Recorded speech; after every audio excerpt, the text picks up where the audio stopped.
Hi, ഞാൻ Riyas bin Ubaid. പലപ്പോഴും ഒരു പ്രശ്നത്തേക്കാൾ നമ്മളെ സമ്മർദ്ദത്തിലാക്കുന്നത് ആ പ്രശ്നത്തെക്കുറിച്ചുള്ള നിങ്ങളുടെ ചിന്തകളാണ്. നമ്മുടെ ചിന്തകൾ അമിതമാവുകയോ കാട് കയറുകയോ ചെയ്യുമ്പോൾ അനാവശ്യമായ ഭീതിയും ഉത്കണ്ഠയും എല്ലാം നമുക്കുണ്ടാകും. ഇനി ഞാൻ പറയാൻ പോകുന്നത് എങ്ങനെയാണ് കാട് കയറുന്ന ചിന്തകളെ നിയന്ത്രിക്കുകയും സന്തോഷത്തോടു കൂടി ജീവിക്കുവാനുമുള്ള ഏതാനും കാര്യങ്ങളെക്കുറിച്ചാണ്. ചാനൽ ആദ്യമായിട്ടാണ് കാണുന്നത് എങ്കിൽ സബ്സ്ക്രൈബ് ചെയ്യുക. നിങ്ങൾ ഇഷ്ടപ്പെട്ടു കഴിഞ്ഞാൽ മറ്റുള്ള സുഹൃത്തുക്കൾക്ക് വേണ്ടി ഒന്ന് ഷെയർ ചെയ്ത് കൊടുക്കുക. ജീവിതത്തിൽ സന്തോഷം വേണമെങ്കിൽ ആദ്യം നമുക്ക് നമ്മുടെ ചിന്തകളെ മാറ്റേണ്ടതായിട്ടുണ്ട്. പലപ്പോഴും ജീവിതത്തിൽ ഒരു പ്രശ്നമുണ്ടാകുന്ന സമയത്ത് ആ പ്രശ്നത്തെ പർവ്വതീകരിച്ച് കണ്ടുകൊണ്ട് ആ പ്രശ്നത്തിലേക്ക് മാത്രം ശ്രദ്ധിക്കുകയും പരിഹാര മാർഗം ശ്രദ്ധിക്കാതിരിക്കുകയും ചെയ്യുമ്പോഴാണ് വലിയ വലിയ പ്രശ്നങ്ങൾ ഉണ്ടാകുന്നത്. ഇവിടെ പ്രശ്നമൊന്നും ഒരു പ്രശ്നമേ അല്ല എന്ന ചിന്ത നമ്മളിൽ ഉണ്ടാക്കിയെടുക്കുവാൻ പറ്റണം. നമുക്ക് ഒരു പ്രതിസന്ധി വരുമ്പോൾ അതിനെക്കുറിച്ച് നമ്മുടെ തലയ്ക്കകത്ത് രൂപപ്പെടുന്ന ചിന്തകളും ആവലാതികളുമാണ് 99% നമ്മളെ തകർക്കുന്നത്. യഥാർത്ഥത്തിൽ ആ പ്രശ്നം കാരണമുള്ള കുഴപ്പങ്ങൾ 1% മാത്രമാകും. എന്നിരുന്നാലും അത് ചിന്തിച്ച് ആ പ്രശ്നം വഷളാക്കി നമ്മുടെ സന്തോഷം നഷ്ടപ്പെടുത്തിക്കൊണ്ട് മനസ്സ് സംഘർഷകലുഷിതമാക്കും. ഇവിടെ നമ്മളെല്ലാവരും ശ്രദ്ധിക്കേണ്ടത്, ഒരു പ്രശ്നമോ പ്രതിസന്ധിയോ പ്രയാസമോ ഉണ്ടാകുമ്പോൾ നിങ്ങൾ എങ്ങനെ ചിന്തിക്കുന്നു എന്നതാണ് ഏറ്റവും പ്രധാനപ്പെട്ട കാര്യം. അതുകൊണ്ട് തന്നെ ഏതൊരു പ്രശ്നമായാലും അതൊന്നും നമ്മുടെ തല പോകുന്ന കാര്യമല്ല എന്നത് മനസ്സിനെ പറഞ്ഞ് ബോധ്യപ്പെടുത്തുകയാണ് നമ്മൾ ആദ്യം ചെയ്യേണ്ടത്. രണ്ടാമത്, നമുക്ക് അമിതമായ ചിന്ത വരുന്ന സമയത്ത് അതിൽ നിന്നും ഉണ്ടാകുന്ന മറ്റൊരു കുഴപ്പമാണ് ആത്മനിന്ദ ഉണ്ടാകുക എന്നത്. നമ്മുടെ സ്വന്തം കഴിവുകളെ കുറിച്ചുള്ള വിശ്വാസക്കുറവ് ആത്മനിന്ദയ്ക്ക് കാരണമാകും. നമ്മുടെ ജോലിയിലോ പഠനത്തിലോ ഉയരുവാനുള്ള അവസരം വരുമ്പോൾ താൻ അതിന് അർഹനാണോ, എനിക്കതിന് കഴിവുണ്ടോ, എനിക്കതിന് സാധിക്കുമോ എന്ന ഒരുപാട് ചിന്തകൾ നമ്മുടെ മനസ്സിലുണ്ടാകും. അത് ആത്മനിന്ദയിൽ നിന്നും ഉണ്ടാകുന്നതാണ്. അതുകൊണ്ട് തന്നെ നമ്മൾ ആദ്യം സ്വയം വിശ്വാസമുള്ളവരാകുക. അതോടുകൂടി ആത്മനിന്ദയെ നമുക്ക് ദൂരേക്ക് വലിച്ചെറിയാൻ സാധിക്കും. അതുമാത്രമല്ല, പൂർണ്ണമായിട്ടും നമ്മൾ ആത്മനിന്ദ മനസ്സിൽ നിന്നും മാറ്റിക്കൊണ്ട് നിങ്ങൾക്ക് കിട്ടുന്ന അവസരങ്ങളിലെല്ലാം വിജയിക്കുവാൻ വേണ്ടി പരിശ്രമിച്ചു കൊണ്ടേയിരിക്കുക എന്നുള്ളതാണ്.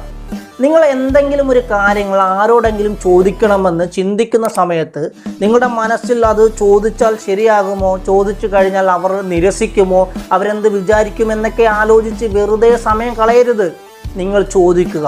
നമ്മൾ സാധാരണ പറയാറില്ലേ, കിട്ടിയാൽ ഊട്ടി അല്ലെങ്കിൽ ചട്ടി എന്ന്. അത്രമാത്രം തന്നെ. മറ്റൊരു പ്രധാനപ്പെട്ട കാര്യം നമ്മൾ മനസ്സിലാക്കേണ്ടത്, കൂടുതൽ ചിന്തിച്ചത് കൊണ്ട് ഒരു പ്രശ്നവും പരിഹരിക്കപ്പെടാൻ പോകുന്നില്ല എന്നുള്ളതാണ്. അമിതമായ ചിന്തകളില്ലാത്ത ശാന്തമായ മനസ്സിലാണ് പല ചോദ്യങ്ങൾക്കും ഉത്തരം ലഭ്യമാകുന്നത്. അങ്ങനെയുള്ള മനസ്സുകളിൽ മാത്രമേ ഏതൊരു പ്രശ്നത്തിനും പരിഹാരം കാണുവാൻ സാധിക്കൂ. അപ്പോൾ ഒരു കാര്യത്തെക്കുറിച്ച് തന്നെ അമിതമായി ചിന്തിക്കുന്നത് ഒഴിവാക്കേണ്ടത് ഏറ്റവും പ്രധാനപ്പെട്ട കാര്യമാണ്.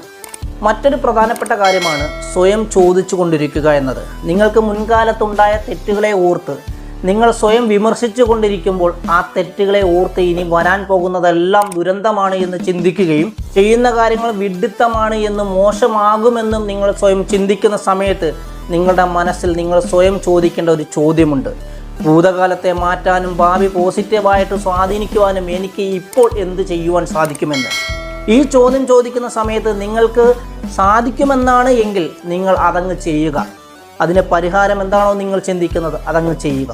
ഇനി ഇല്ല എന്നാണെങ്കിൽ അതങ്ങ് വിട്ടുകളയുക, മറന്നുകളയുക, സമാധാനമായിട്ടിരിക്കുക. ഇവിടെ നിങ്ങൾ ഇന്നിൻ്റെ ശക്തിയെ തിരിച്ചറിയണം. നിങ്ങളുടെ ഭാവി സന്തോഷകരമാകുവാൻ വേണ്ടി അമിതമായി ചിന്തിച്ചതുകൊണ്ട് നിങ്ങളുടെ ഭാവി സുരക്ഷിതമാകാനോ നിങ്ങളുടെ ഭൂതകാലം മെച്ചപ്പെടാനോ പോകുന്നില്ല എന്നുള്ള തിരിച്ചറിവ് നിങ്ങൾക്കുണ്ടാകണം. നിങ്ങളുടെ കയ്യിൽ ആകെയുള്ളത് ഇപ്പോഴുള്ള ഈ നിമിഷമാണ്.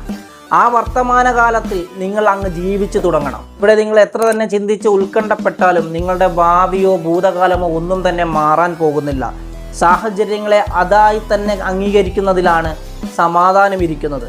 നിങ്ങൾക്കൊരു പ്രശ്നത്തെ പരിഹരിക്കുവാൻ കഴിയുന്നില്ല എങ്കിൽ നിങ്ങളത് സ്വയം അംഗീകരിക്കുകയും അതിനെ അങ്ങനെ തന്നെ ഉൾക്കൊള്ളുകയും ചെയ്യണം. അതുപോലെ തന്നെ നമുക്ക് സന്തോഷം കിട്ടുവാനുള്ള ഏറ്റവും പ്രധാനപ്പെട്ട മറ്റൊരു കാര്യമാണ് മാനസിക ആരോഗ്യമെന്നത്.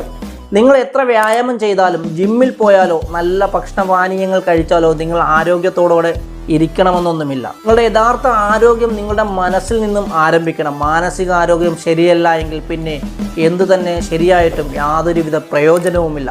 നിങ്ങളുടെ ചിന്തകളും നിങ്ങളുടെ നിലവാരവും മനസ്സിൻ്റെ സമാധാനവുമാണ് ശരിയായിട്ടുള്ള ആരോഗ്യത്തിൻ്റെ അളവുകോലെന്ന് പറയുന്നത്. അതുകൊണ്ട് തന്നെ നമ്മൾ മനസ്സിലാക്കേണ്ടത് എല്ലാ മനുഷ്യർക്കും പ്രശ്നങ്ങളുണ്ടാകും. ആ പ്രശ്നങ്ങൾക്കെല്ലാം പരിഹാരവും കാണും. പ്രശ്നങ്ങളെ ഒരിക്കലും പർവ്വതീകരിച്ച് കാണാതെ പ്രശ്ന പരിഹാരത്തിന് നിങ്ങളുടെ മനസ്സിനെ തയ്യാറാക്കിയാൽ നിങ്ങൾക്ക് ജീവിതത്തിൽ വിജയിക്കാം. ഇത് മാത്രം ഉണർത്തിക്കൊണ്ട് മറ്റൊരു വിഷയമായി കാണുന്നതുവരെ എല്ലാവർക്കും ഗുഡ് ബൈ.